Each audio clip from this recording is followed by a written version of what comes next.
Oke, halo, selamat sore. Dimanapun kalian berada, ya pastinya di rumah masing-masing lah ya. Sesuai arahan pemerintah ya harus di rumah masing-masing. Oke, jadi sore ini kita akan mulai perkuliahan week 9. Jadi untuk week ini kita akan bahas ISIS dulu. Ya, bahas ISIS dulu dan saya rasa semuanya udah punya modul 2. Ya, punya modul 2 itu tentang fluid properties. Jadi apa sih gunanya kita belajar tentang fluid properties ini? Sebenarnya ini untuk pengetahuan kalian di dunia ISIS-nya. Jadi nanti uh, ada beberapa model komponen atau beberapa unit komponen itu yang nggak ada di uh, list komponen yang di HISIS. Ya tentunya kalau di semakin baru HISIS-nya itu pasti semakin banyak list komponen yang ada. Namun ini kita masih pakai HISIS yang 2,3. Jadi otomatis komponen yang terlist di dalam HISIS 2,3 ini masih sedikit. Nah, oleh karena itu kita belajar yang namanya fluid properties, terutama yang pertama itu adalah hypothetical component. Jadi nanti untuk di modul 2 judulnya itu adalah si fluid properties HISIS basis manager, namun nanti langsung ke halaman 65 aja ya. Langsung ke halaman 65. Sorry, bukan halaman 65 tetapi halaman 67 ya, halaman 67. Nanti kita akan belajar tentang hypothetical component. Nah, oke, supaya lebih singkat, nanti semakin panjang videonya semakin besar kuota yang kalian pakai. Nah, ini langsung kita ke problem pertama, yaitu hypothetical component.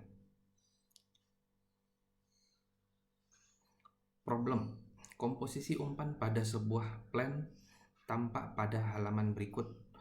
Tentukan CGR atau condensate gas ratio dalam satuan bla bla bla bla, oke? Dan satuan SBBL pada 21 bara dan 50 derajat Celcius. Bukan bara ya, bar ya, 21 bar gauge. Catatannya, SBBL adalah standar barrel. Lalu SCF adalah 1 juta standar kubik feet. Standar diukur pada 60 derajat Fahrenheit dan 1 atm. Nah, jadi si komponen gas tadi ini, gas yang masuk ini, komponennya itu ada H2O, ada N2, CO2, C1 sampai C3, IC4, NC4 sampai NC5. Nah, namun ada beberapa komponen yang tidak terlist atau tidak diketahui.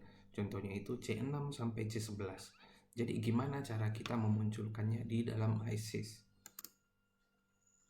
Nah, selanjutnya nanti diikutin step-step yang ada di video ini ya. Oke, sekarang kita masuk ke HISIS-nya. Nah, di HISIS seperti biasa kita buat new case dulu. New case. Nah, di sini pertama sekali, nah untuk di slide-nya itu duluan memilih komponen. Namun di HISIS yang 2,3 kita lebih dahulu memilih fluid package yang akan kita gunakan. Oke. Nah, sekarang kita tambahkan fluid package-nya. Untuk kali ini kita pakai SRK, Soave Redlick Kwong ya. Oke, lalu kita tambahkan komponennya. Komponennya apa tadi? Ya, oke, komponennya ada H2O, N2, CO2, C1 sampai C5. Oke, kita tambahkan satu persatu. Oke, C1 ada, C2, C3, C4, C5, NC5. Lalu tadi ada N2, ada H2O. Oke, ada H2O. Namun untuk H2O akan kita tambahkan paling bawah ya. Tambahkan di paling bawah. Selanjutnya, oke, bukan ditambahkan belakangan, tapi upayakan kita sesuai urutan aja supaya gampang. Jadi tadi yang H2O sama nitrogen yang belakangan kita tambahkan, kita remove dulu, lalu kita klik di metan ya. Kita klik di metan, lalu komponen yang pertama itu adalah H2O. Nah, setelah posisi barnya itu ada di metan, tinggal kamu klik si H2O. Nah, nanti posisinya H2O akan berada di atas, baru di posisi kedua tadi ada nitrogen. Nah, setelah H2O kita tambahkan nitrogen. Selanjutnya tadi ada komponen yang harus kita tambahkan, C6 ya. Ada C6 cut, C7 cut, sampai C9 cut, lalu sampai C11 plus. Nah, di HISIS ya ada C6 sampai C11, namun bukan ini ya. Bukan ini yang dimaksud, karena nanti dari segi berat jenis dan berat molekul ini adalah komponen yang berbeda. Oke. Setelah sampai di sini, kita sudah memilih fluid properties, SRK, dan kita sudah memilih komponen. Lalu kita close. Lalu kita klik di bar hypothetical. Ya, di bar hypothetical kita tambahkan hypothetical group. Kita klik add ya. Lalu diklik. Nah, di sini kamu ketik C6 ya. Sesuaikan aja namanya, C6 plus, bukan C6 plus ya, C6 cut. Lalu ada C7 cut, ada C8 cut. Oh sorry,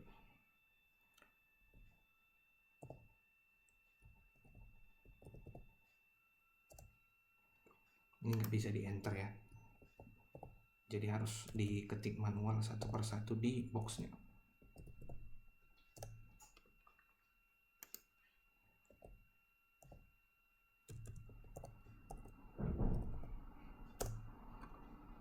Lalu ada si C9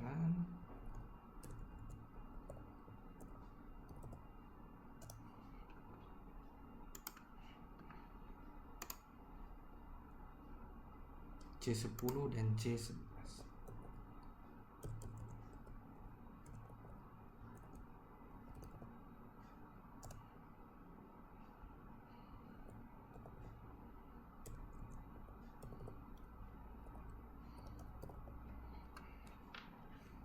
Oke, nanti tampilannya akan seperti ini. Jadi ini nanti yang akan bisa kita lakukan pengisian untuk hypothetical component.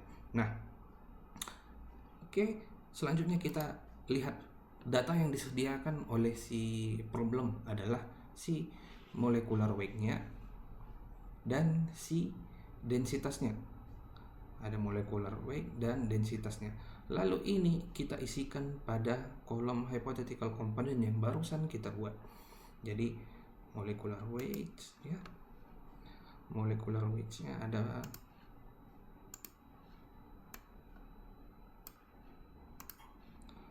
untuk si C6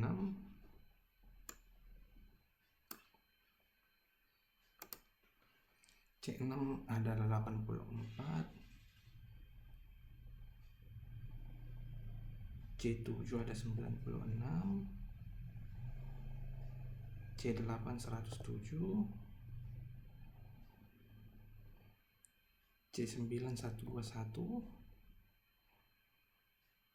C10 134, dan C11 195 ya. Lalu kita isikan juga liquid density yang diketahui. Di sini disediakan 658 untuk C6, 750, 770,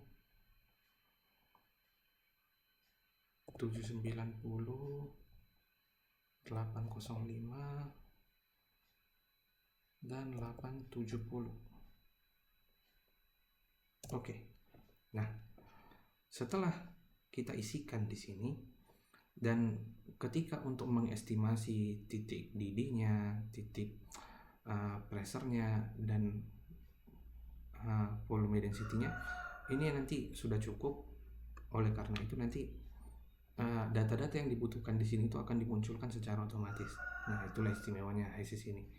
Nah, misalnya pun kalian nanti ketika perancangan pabrik ada nih komponen, kalian tahu berat molekulnya, lalu kalian tahu liquid density-nya, kalian mau cari dia titik didihnya berapa sih, lalu pressure berapa sih. Nah, itu bisa dicari dengan HISIS ini, hypothetical method ini. Jadi setelah diisikan di sini, ini kan masih kosong, lalu tinggal kita buat aja estimate unknown probes. Ketika kamu klik, nanti akan dihitung sendiri berapa untuk si TC-nya, PC, VC, dan banyak komponen lain yang bisa dihitung oleh si HISIS-nya.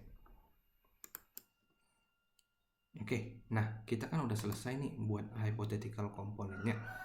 Nah, ketika udah selesai buat hypothetical komponennya nih, tinggal si komponen C6 sampai C11 ini kita masukkan ke komponen yang akan dimasukkan ke simulation basis managernya. Oke, ini udah selesai, tinggal kita tutup ya, tinggal kita tutup. Lalu jangan ditutup, ini jangan di close ya, simulation basis managernya jangan di close. Ketika kamu close nanti akan hilang semua datanya dan ulangin lagi dari awal. Oke, di sini udah oke, C6 sampai C11. Lalu kita balik ke free package yang di sini ya. Nah, ketika balik ke free package, kamu klik basis yang sudah kita buat tadi pakai SRK. Oke, basis SRK, lalu di view ya, di view. Nah, kita akan balik ke pemilihan komponen ini. Vertisnya udah SRK komponen, lalu tinggal kita tambahkan di bawah ya, di bawah kamu klik paling bawah, lalu nanti kamu klik di sini ada bar untuk hypothetical. Bar untuk hypothetical ini dari library. Nah, ini hypothetical yang kita buat sendiri. Kamu klik di hypothetical, nanti akan kelihatan C6 sampai C11 yang sudah kita buat tadi. Oke, ini bisa kamu tambahkan satu persatu dengan add hypo, atau bisa kamu pindahkan semuanya dengan add group. Oke, nah udah masukkan C6 sampai C11 nya H2O nitrogen sampai C11 sudah masuk di sini semua. Nah, kalau udah seperti ini tinggal ditutup ya, tinggal kita enter simulasinya. Jadi enter simulasinya.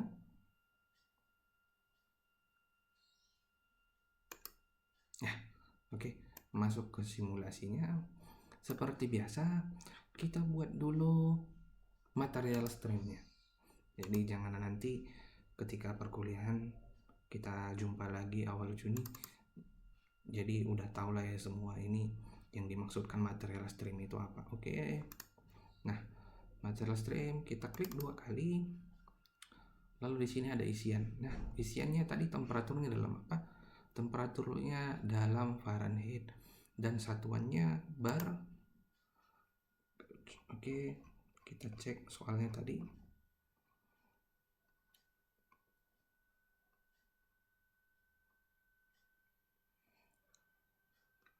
Oke, kita cek satuannya dalam Fahrenheit dan ATM ya, satuannya dalam Fahrenheit dan ATM. Oke,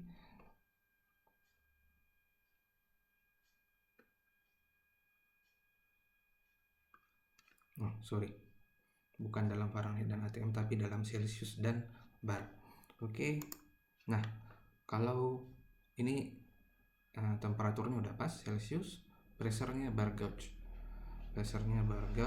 lalu untuk molar flow-nya MMS CFD ya. Nah, tinggal kita rubah. Caranya kita ulang lagi.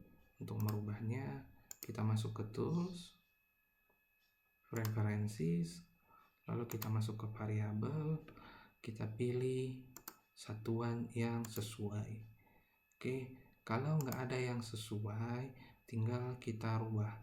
Caranya kamu buat clone, nanti akan muncul namanya new user 1, new usernya tinggal kita ubah ini latihan modul 2. Nah, oke. Temperaturnya sudah pas. Nah, untuk satuannya tinggal kita rubah ke bar aja, nggak pakai bar gauge, cukup bar aja. Oke, satuannya udah bar. Molar flow-nya kita ganti menjadi MMS CFD ya, MMS CFD. Oke, ditutup, kita klik 2 kali. Nah, kita masukkan temperatur sama tekanan yang diminta. Oke, kita masukkan dulu temperaturnya 50 derajat Celcius. Oke,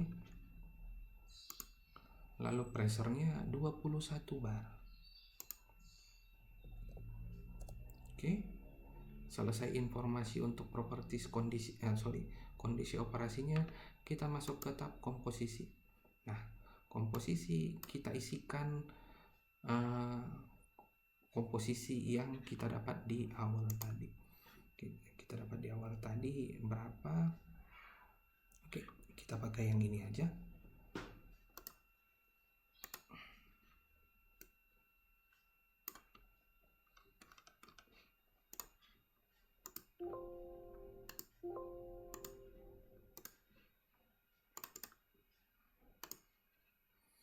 Nah, H2O-nya 0,27 dan diisikan nanti sampai selesai. Oke. Nah, ketika sudah selesai diisikan, semuanya diisikan, kamu cek totalnya berapa. Nah, ketika kalian cek totalnya masih 0,9664. Pak, kenapa nggak sama dengan yang ada di modul?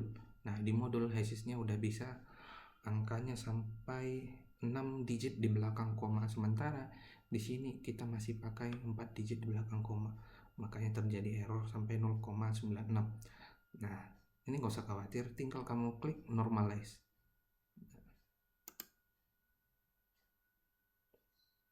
Ya, kamu oke dulu. Nah, setelah oke, nanti akan totalnya dia dia adjust menjadi pas sama dengan 1 mol fraksinya. Nah, setelah selesai diisikan ini, oke, ketika sudah selesai dimasukkan semua komponennya dan totalnya udah menjadi 1, oke. Nah, kondisinya juga udah diisi, jangan lupa kita tutup. Loh, Pak, masih biru muda, kenapa? Udah kita pakai. Nggak apa-apa. Jadi di sini itu yang belum lengkap itu adalah si molar flow-nya ya. Molar flow-nya yang akan mengalir itu berapa banyak. Jadi nanti ya, ini bisa kita kondisikan pada unit operasi yang ada setelahnya. Jadi sama aja sih nanti. Ketika si unit operasinya, misalnya nanti kamu tambahkan si separator, ini separator biasa. Nanti di isian separatornya ini, di sini kebetulan untuk separator tidak ada isian molar flow-nya, bisa nanti diisikan di sini. Nah, itu nanti akan sama hasilnya dengan yang ada di material streamnya. Jadi ini kita hapus dulu ya. Oke, tadi material streamnya lupa kita namain, namanya 2018 payah.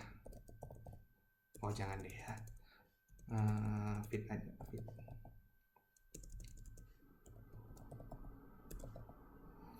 Oke, udah. Kalau udah, kita namain fit. Selanjutnya material streamnya ini nanti akan masuk ke unit pemisahan. Jadi unit pemisahan yang kita pakai di sini itu Kalau biasanya kita pakai separator yang biasa, kali ini kita pakai yang 3 phase separator 3 fasa. Loh, Pak, apa sih bedanya ini separator 3 fasa sama separator yang biasa? Nah, namanya aja udah separator 3 fasa ya. Artinya dia memisahkan 3 fasa yang masuk sebagai umpannya dibandingkan dengan yang 2 fasa atau yang separator biasa. Separator biasa ini biasanya cuman masuk 2 fasa aja biasanya ya, biasanya yang masuk itu campuran cairan fluida dengan gas. Nanti yang gasnya akan terpisah ke atas, sedangkan yang fluidanya akan terpisah ke bawah. Nah, kalau misalnya si separator 3 fasa, bukan berarti nanti ada padat cair sama gas di sini ya. Ya, ada beberapa kasus yang seperti itu, namun untuk yang paling sering dijumpain itu, contohnya itu pemisahan air, minyak sama gas. Itu biasanya di industri petroleum. Industri petroleum itu ya industri perminyakan lah ya. Jadi biasanya separator 3 fasa ini umpannya nanti yang masuk itu ada campuran air sama minyak dan ada kandungan gas alamnya, yang mana nanti gas alamnya itu diharapkan naik ke atas. Nah, minyaknya itu nanti akan mengalir masuk ke keluaran bawahnya ini, sedangkan air nanti ada keluarannya di sisi lain lagi. Nah, kenapa bisa seperti itu, Pak? Karena nanti si minyak itu air nanti akan berada di paling bawah. Nah, air nanti akan berada di paling bawah. Nanti di sini akan ada sekat, yang mana nanti sekat ini nanti akan disesuaikan dengan ketinggian permukaan airnya. Jadi nanti kalau misalnya nanti kan bentuknya itu seperti ini, ketinggiannya, nanti si cairan minyaknya itu akan mengalir di atas batasnya ini sehingga turun ke bawah. Kalau mau tahu ilustrasinya yang lebih lengkap nanti di googling aja ya, di googling aja. Sekarang kita fokus ke sini dulu. Yang penting kalian udah tahu gunanya separator 3 fasa ini apa. Separator 3 fasa ini untuk memisahkan ya yang campuran yang lebih dari 2 fasa. Nah, di sini tinggal kita double klik. Nah, kita akan masuk ke tampilan awalnya. Kita rubah namanya separator 3 fasa. Itu aja, lalu diisikan inletnya. Inletnya apa? Feed yang masuk otomatis ya. Ini material string yang kita buat di awal. Lalu atasnya kita buat aja atas. Lalu di sini kita buat bawah. Oke. Masih merah, Pak. Light liquidnya gimana? Belum. Oke. Nah, jadi separator 3 fasa itu ada 3 keluarannya ya. Jangan lupa separator 3 fasa nanti ketika rancangan pabrik nanti pasti akan ketemu perancangan ya, mungkin akan memakai separator 3 fasa. Jadi keluaran atas itu biasanya gas, keluaran tengah itu biasanya fluida, atau bisa dua-duanya dengan yang bawah ini fluida, tapi yang atas ini yang memiliki berat jenis yang lebih rendah, sedangkan yang lebih berat itu nanti keluarannya akan berada di bawah. Oke, ini belum solve ya, belum solve. Kenapa belum solve? Karena laju alirnya tadi belum diketahui. Nah, caranya supaya laju alirnya itu diketahui, tinggal kita masukkan data laju alirnya. Data laju alirnya di mana kita masukkan, Pak? Oke, masukkannya bukan di sini ya, bukan di separator 3 fasanya ini, bukan di sini, tetapi nanti akan tampilannya seperti ini.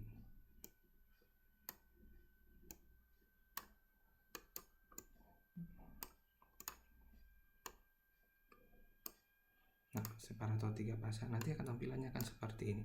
Nah, untuk memasukkan berapa banyak nanti laju alirnya yang masuk itu, kita klik di keluaran atasnya, karena yang mau untuk kasus ini yang mau kita pisahkan itu adalah keluaran atasnya. Nah, tinggal kita masukkan berapa molar flow yang kita mau. Sel satu aja dulu. Oke, dah, dan selesai. Kita masukkan satu, maka nanti mass flow-nya akan dihitung sendiri. Oke. Nah, ini untuk kasus ini silahkan dicoba masing-masing, lalu nanti dikirimkan melalui e-course hasilnya aja ya, hasilnya aja nanti dikirimkan melalui e-course. Oke, kuliah kita mulai pukul 17.00, artinya filenya nanti akan dikumpul maksimal 2 jam setelah perkuliahan. Oke, ingat, file ini nanti dikumpul maksimal atau disubmit di e-course maksimal 2 jam setelah perkuliahan. Maksudnya setelah mulai perkuliahan. Misal nih, kita mulai jam 17.00. Artinya nanti submissionnya itu akan saya buka pukul 17 sampai pukul 19.00. Ya, setelah 19.00 tidak bisa di submit lagi. Oke. Dan untuk materi hari ini sepertinya ini aja dulu ya. Ini untuk awal aja. Ini materinya cukup sampai di sini dulu. Dan untuk di modul 2 ada problem yang kedua, itu kalian coba sendiri. Dan itu nanti akan dikumpul di hari Jumat. Kalau ada pertanyaan di jam kuliah ini, silahkan tanya melalui WhatsApp grup kita. Oke, lalu akan ada tugas tambahan lainnya. Tugas tambahan lainnya akan saya upload di CIS. Oke, tanya jawabnya nanti akan kita lakukan melalui WhatsApp grup. Untuk video perkuliahannya cukup sampai di sini. Selamat sore.